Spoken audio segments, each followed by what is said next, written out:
comprised $15 million, of which only 20% of that amount went to local people. And that was not as prime contractors necessarily. Some of those were in subcontracts.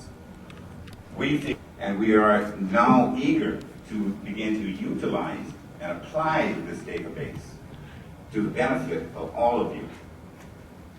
So with that, I will keep my remarks short. To me, this is very happy news. The ordinance from which I quoted is adopted by the Port Ord Reuse Authority, and I'm in the process of developing regulations that will assure that what I have represented to you here today will in fact come to pass.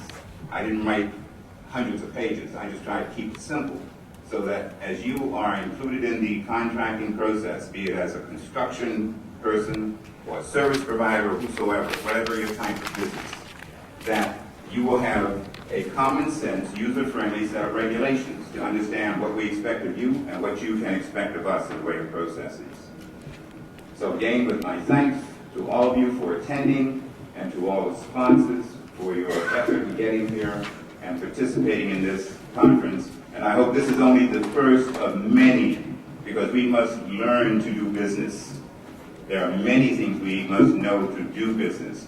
And as Harold Longwood pointed out to you, we are moving into a new era of electronic business conduct.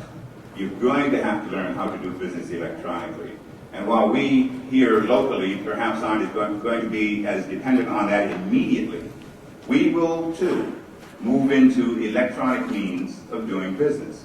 So as small business people, you've got to start thinking now about participating in that and learning what's required. I thank you very much.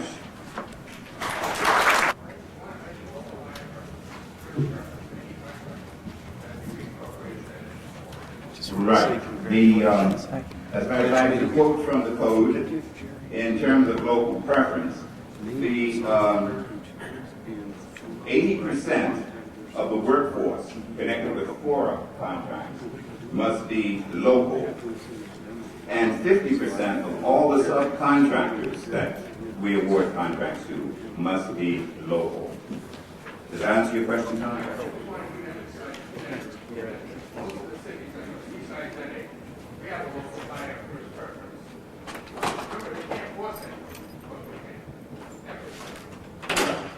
Well, your comment opens an avenue of information I think I should convey here insofar as the preference is concerned that was adopted by FORA.